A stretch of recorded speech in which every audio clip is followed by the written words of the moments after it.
The battle with Iblis and his soldiers. Since the 11th of November 2012. Enemies defeat not the ignorant, much as he defeats himself. All praise is due to Allah, Lord of the worlds, who created man from clay, and prayers and peace be upon the leader of the pious and the most honorable of mankind, Prophet Muhammad. In one of his writings, Imam Ibn al-Qayyim, may Allah have mercy on him, underlined that people should beware of Satan and his hosts, and highlighted some of his tricks. He said, Allah, the Exalted, decreed that Adam and his children will be tried by this enemy who was empowered to delude them. Therefore Allah supplied humans with defenses to face him, so much as he provided the enemy with military might to assault them. This struggle is nothing but an instance of actual warfare which extends throughout man's entire life. The span of life on earth, in comparison to the Eternal One, is equal to a single breath of air. The Almighty has bought of the believers their souls and their wealth in return for paradise. They shall fight in the way of Allah and shall kill and be killed. He affirmed that this is a promise binding on him, a promise which he had made in his holiest of books, the Torah, the Gospel and the glorious Quran. Allah says that no one is more faithful to his covenant than he himself, exalted and glorified be he. Subsequently he conveys to those who have died in his way, to rejoice in the good deal they have concluded. The onlookers who might want to know the true value of this bargain can easily figure it out by knowing who the purchaser is and the price he will pay. It is Allah. Is there a better win? Is there a more prosperous trade than this one? Allah reiterated this covenant again when he said, O you who believe! Shall I guide you to a commerce that will save you from a painful torment? 10. That you believe in Allah and His Messenger Muhammad SAW, and that you strive hard and fight in the cause of Allah with your wealth and your lives. That will be better for you, if you but know. 11. If you do so, He will forgive you your sins, and admit you into gardens under which rivers flow, and pleasant dwelling in gardens of Adn, eternity Adn, paradise. That is indeed the great success. As-Saf 61, 10-12. Ya alzin aman wa hala ala minna heko bori balala varsule watjadun fi sabil Allahi khairu heko heko tajri min tahtaha tibat fi janata al-asruf hekbar. Transliteration. Ya ayuhalathina haladulakumalati haradantunjikam min a athabinuliman 10 tumanunabi alahi warasulihi watujahiduna fi sabili alahibia mawalikum vanfuzakum thalaikum kairanlakam in kuntum ta a alamuna. 11 Yafralakum thanubakum wayukilkum janatin tajri min tati halan haruwa masaki natai batan fi janatia adninthalaikalfazwala adhimu. He kept back the enemy of man from harming his believing slaves.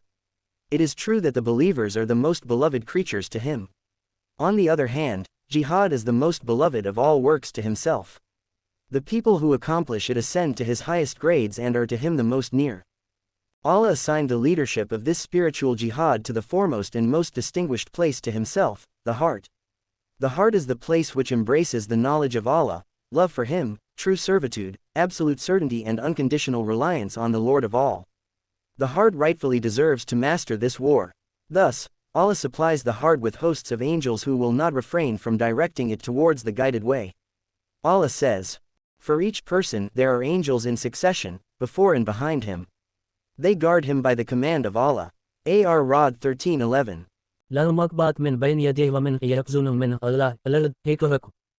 Transliteration. Lahumu aktibatun min bayni yadayhi wa min khalfihi fadhnahu min amri Allahi. These angels fortify his faith, protect him, direct him to do good, persuade him to do it, promise him of all his reward and assist him in adhering to patience, repeating the words, an hour's patience equals everlasting relief. Following that, Allah sent further reinforcements to the heart which are the forces from the words revealed by him. These verbal reinforcements were delivered through Prophet Muhammad, prayers and peace of Allah be upon him, and embodied in the Quran. They intensified the heart's impregnability, amplified its readiness and ammunitions. Allah Almighty dispatched the mind to endorse and strengthen the heart on its mission. It acts as the heart's vizier and counselor, provides it with advice and assistance. A heart filled with certainty will have all truths revealed to it with the assistance of the mind. It would be as though one could see with his own eyes the promises which Allah has made to His party, His awliya, the loved and protected of Allah in the jihad they are implementing against His enemies. In summation, the mind administers the affairs of the army which battles against the forces of evil.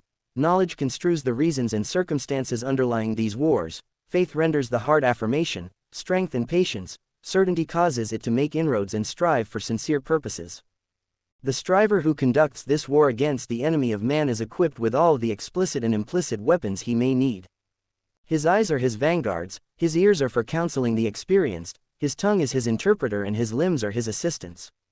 All that included, the angels and the angel carriers of the throne plea with Allah to forgive him, salvage him from evil and allow him entrance into Jannah. Not only this, Allah will undertake to protect that person himself. Allah attributed these people to himself, calling them Allah's party, and his party is truly the successful, they are the party of Allah. Verily, it is the party of Allah that will be the successful. Al-Mujadala 58, 22. 22. Transliteration. Olaikahibu Allahi alan nahisba Allahihumu al-muflihuna.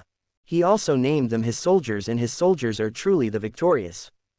Being the Lord of all, Allah was more than well acquainted with the nature of this jihad, and therefore he summed it up for the believers in 4 steps, O you who believe. Endure and be more patient than your enemy, and guard your territory by stationing army units permanently at the places from where the enemy can attack you, and fear Allah, so that you may be successful. Al-Imran 3, 200. Ya alzin aman wa asbir wa wasabir wa warabit wa watak wa Allah, Al-Imran, Babbar. Transliteration. Ya ayyuhallathina amanu abiru wasabiru warabito awaytaku halalakum tuflihuna. Jihad could not be executed unless these 4 requirements are fulfilled. A striver, mujahid, cannot be patient unless he exceeds his enemy in patience. This higher capacity for patience manifests itself in resistance and actual engagement with the enemies on the battlefield.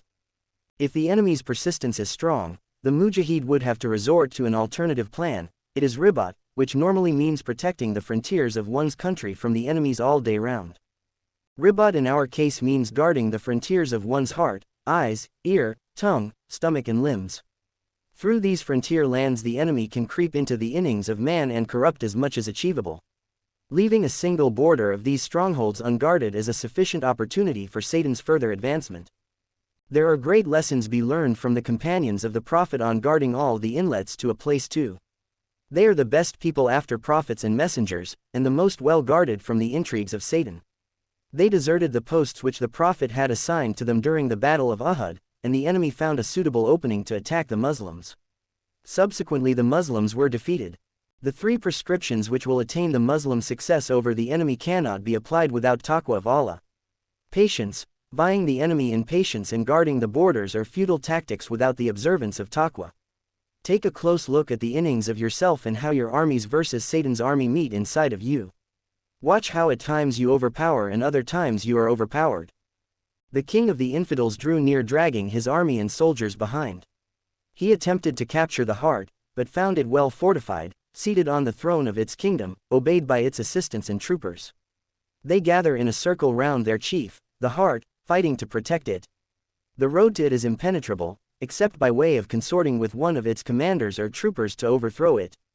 The enemy inquired about the heart's most trusted soldier and discovered it was the soul. He commanded his henchmen to descend on it, first by discovering its most desired thing, its deepest passion, its loved one. He commanded them to promise the soul these long-for aspirations, raise its hopes for attaining them, inscribe the image of the loved one in its imagination during sleep and wakefulness. The enemy said to them, if the soul yearns to and starts to rely on these passions, awaken and ignite its desire for them until they take total possession of it. At this point control the soul through the leash of desire and drag it here to me with it. When the soul's desires takes hold of the heart and conspires with you against it, you can gradually seize the borderline strongholds of the eyes, ears, tongue and limbs in succession. When you invade them, siege them, the instant you penetrate their lines to the heart, it will by then be either lifeless, in captivity or seriously injured, so will not be able to offer any resistance. Do not withdraw from these borderline ports.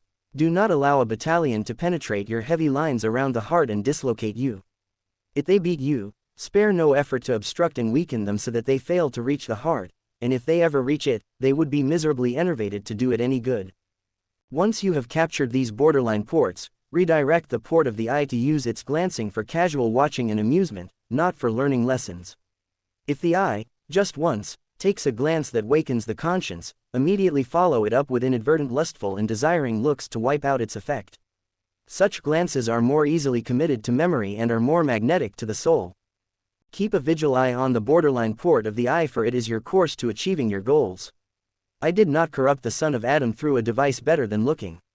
It is the seed which I use to sow desire into the heart, then I nourish it with the water of hope, to keep the heart preoccupied with it. I constantly promise it of achieving its desire. In time, desire will be the bridles with which the heart will be manipulated. Be careful not to treat the borderline port of the eye with inadvertence. Try your utmost to ruin it. Beautify the unlawful look to him, saying, "It is only a look." Taking a look at this lead you to praise the creation of your Lord and contemplate his masterful making. This figure has not been fashioned except to be looked at, and that all his existence would be ascertained through watching it.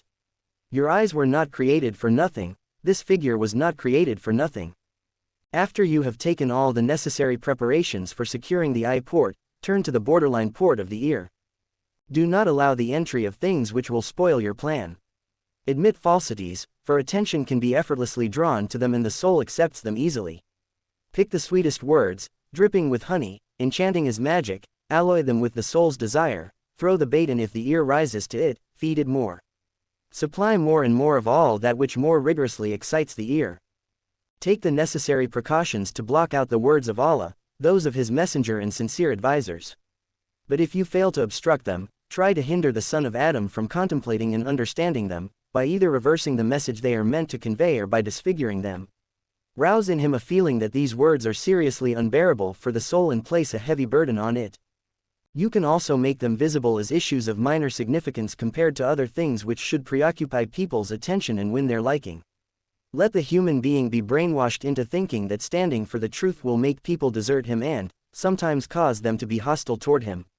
Let him accept the idea that he should do only what sits with people well. The enemies of man will spare no effort to sugarcoat falsehood to him and distort truth. One can have a glimpse of how such a scheme is run, observed in real life. Ponder how the human siblings of the devils act toward good, how they present the ones who enjoin good and forbid evil as intrusive nitpickers who sow the seeds of sedition and cause peaceful people to suffer. By and large, Satan's orders to fortify the borderline port of the ear are mainly meant to admit all that which causes harm, bar all that which brings benefit, or ruin its positive effect if it ever succeeds in breaking through the city walls. Man's enemy gives further instructions to his subordinates. Keep a watchful eye on the borderline port of the tongue, for it is man's main stronghold. Furnish it with harmful discourse and hold back rewarding ones, such as the remembrance of Allah, asking him for forgiveness, reciting the Quran, advising people and offering useful knowledge. Concentrate on obtaining 2 feats while guarding this port. Firstly, make earnest attempts to make it an utterer of falsehood. The human who utters falsehood is truly a brother, serviceman and a principal assistant of yours. Secondly, persist in your efforts in making it refrain from speaking the truth, because the one who suppresses the truth in himself is a mute brother of yours, as much as the previous plan makes him a vocal brother of yours. Probably, the second kind of brothers is of more use to you. Have you not heard this maxim said before? The one who speaks mischief is a talking devil, and the one who abstains from saying the truth is a mute devil. The sons of Adam will take up positions to protect this port, which will lead them to speak the truth and refrain from falsehood. Contest this with your utmost effort and beautify in every way the speaking of falsehood. Further, cast in their hearts fear from speaking the truth. Know well that the port of the tongue was the factor which helped me in annihilating the sons of Adam and turned them on their faces in hellfire. How many a murdered, captive and injured I have gained to myself by way of this port. Here is a bequest I grant you, so keep it to the letter. Let one of you plant an evil word on the tongue of a human being, then another one of you be prepared by the side of the hearer, enticing him to applaud this word greatly and ask the first one to repeat it. Thus, you shall consort against human beings in every possible way, attack them from all directions and lie in wait for them in every corner. You must have heard me taking oaths to Allah and say, Iblis said, because you have sent me astray, surely I will sit in wait against them, human beings, on your straight path. 16 Then I will come to them from before them and behind them, from their right and from their left, and you will not find most of them as thankful ones, i.e. they will not be dutiful to you. Al-Araf 7:16-17. قال فبما لهم هيك شيء سملات من بين ومن شمالهم ولا تجد هيك شيء هيك ست. Transliteration. Kalafabima way tanilake adan laham saratakal mustakima. 16 Thumaladianaham min bainadihim wa min kalfihim wa anamanayam wa a anshamalahim walatajidwake tharaham shakirina. C. I lurk in ambush for man in every place he may go. If I miss him here, I meet him there, until I finally get what I want from him, or part of it at least. The prophet who was sent to them warned them of my methods. He said to them, Satan waylaid the son of Adam in all his paths insinuating evil, and in the path of Islam. Then he said to him, would you turn to Islam and leave your religion and that of your forefathers? The son of Adam failed Satan and turned to Islam. Then he waylaid in his road to Hijra saying, would you migrate and forsake your earth and sky? The son of Adam failed him and migrated. Then he waylaid him on his path to jihad saying, would you strive in Allah's way and die so that your wealth is apportioned between inheritors and your wife be married? Reported by Ibn Habban, authentic. Therefore, waylay humans in all paths of good. If one of them goes in pursuit of giving charity, lie in ambush for him and insinuate to him saying, would you give charity and land up like this panhandler and be one and the same? Take an example from the reply which I have incited a person to give when a beggar asked him for money. He replied, this is our money. We give it to you and then we become like you. Lie in wait for man on the road to Hajj saying, the road to Hajj is dangerous and filled with hardships. The travelers of this road expose themselves to damage that could be done to one's soul or body. Go, lie in all roads leading to good to set people against them and remind them of the trouble these roads incur. Simultaneously, waylay humans on the road to sin, beautify sin in their eyes and endear it to their hearts. The best assistance you may get for achieving this will be through women. Let women be your starting point to luring men. Continue your war on all the frontier strongholds alike. Closely stick to your posts at the frontier lands of the limbs. Hold them back from doing anything which could spoil your schemes. The best tactic which will enable you to preserve your posts at the frontiers is establishing good ties with the type of self which commands to evil acts. Offer to and seek assistance in it. Together with it launch a war on the self at peace. It is essential to break its will and dissolve its powers. The way to achieving this is by keeping it at a distance from its usual influences that incite it with good. By the time this task is performed, and when evil influences are drawn nearer to it, the soul at peace will yield to your commands. This instance will be the most opportune moment to swoop down with your onslaught. Spread, go and drag the heart out of its stronghold, dethrone it from its kingdom. Assign the soul that is wont to command evil instead as monarch over the kingdom of the heart. It will rule by your word and will not impose the laws you abhor. Your counseling will be welcome and never turned down. If you detect the heart's yearning to regain possession of its kingdom, you must implement a secure plan against it. Your best plan is to wed the heart and the soul which you have vanquished earlier to each other. Make the soul appear so pretty, a most desired bride. Then entice the heart to experience the overwhelming sweetness of closeness to the soul. Allow it to enjoy the marriage to such a pretty bride after having tasted the bitterness of wars and the aches and pains of plots and strikes. Make a comparison for the heart between the joy of reconciliation and the bitterness of war. You will thus be driving it slyly to letting war lay down its burden. Educate the heart about war. It is not just a day that passes on, it is a continuous occurrence which usually ends in death. Tell it that its powers will fail to conduct a war of unpredictable length. O sons, seek help with two splendid soldiers who will secure your win. The first is inadvertence. Cause the hearts of men to be inadvertent toward Allah in the last day. This is the best method by which you can achieve your purpose. An oblivious heart is surely an easier prey. The second soldier is desire. Overwhelm the heart with desire, and make it seem charmingly beautiful to the eye. Assault men with these two soldiers, for they will settle your goals.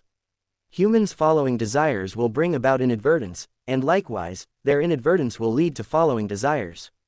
This accomplished, start pairing the advertent ones together. Now that there are more than one of the inadvertent, exploit them in defeating those who remember Allah, since one will not defeat five. If there are two inadvertent persons, and you count the two devils assigned to them as well, you will have 4 soldiers of evil side by side with the devil who accompanies the Dakir. This makes the soldiers of evil 5 against 1 person. After that, if you witness a gathering of men who are doing what causes your ill-being, like remembering Allah, reviewing His commands and prohibitions and studying His religion, and you fail to dismiss them, use their fellow human beings who are of evil disposition. Make the latter approach the Dakirs who are in state of remembrance of Allah, and cast them into a state of confusion. Prepare well all the accomplices who will execute your plans and send them forth to their missions. Let the starting point be desire. Help every person to fulfill his heart's desire and lust.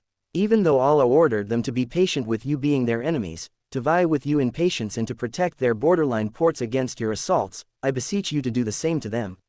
You will sometimes encounter opportunities for more likeliness of success, they are the moments when desire and anger are at the helm. There are not better opportunities than these to entrap them. You must know that among humans there are those whose desires can take hold of them, while anger could not. Insinuate evil to them by stirring up their lusts, and there are others who lose all control when angry. For such, soldier on with offering them desire as well, because if they cannot control their temper, they are more likely to lose self-control when faced with desires. Conveniently, create situations where anger and desire are combined against them, that each one of them may trick humans to falling into the trap of the other. You may know how productive these two weapons are when you know what I have done. I brought Adam and his wife out of paradise through desire and kindled the flames of animosity between their sons through rage. Rage severed their kinship ties and caused one of them to slay the other. Rage is a burning ember and desire is a fierce blazing fire in man's heart. Let not that fire be put down, let not man do ablution, pray or remember his Lord. Yes, never allow the son of Adam to perform ablution and prayer in his anger. They will extinguish all the flames of anger and lust. Their prophet instructed them to do this and said, anger is a burning ember in the heart of a son of Adam. Do you not see the red glow of his eyes and the swelling of the veins in his neck? Therefore, whoever senses something of this beginning should kneel to the floor, reported by at-Tirmidhi, Hassan, good. ألا وإن الغضب جمرة في قلب ابن آدم أما رأيتم إلى حمرة عينيه وانتفاخ أوداجه فمن أحس بشيء من ذلك فليلصق بالأرض. رواه الترمذي وحسنه. Turn men's attention from these instructions, dump them into a state of forgetfulness, and use the soldiers of rage and lust.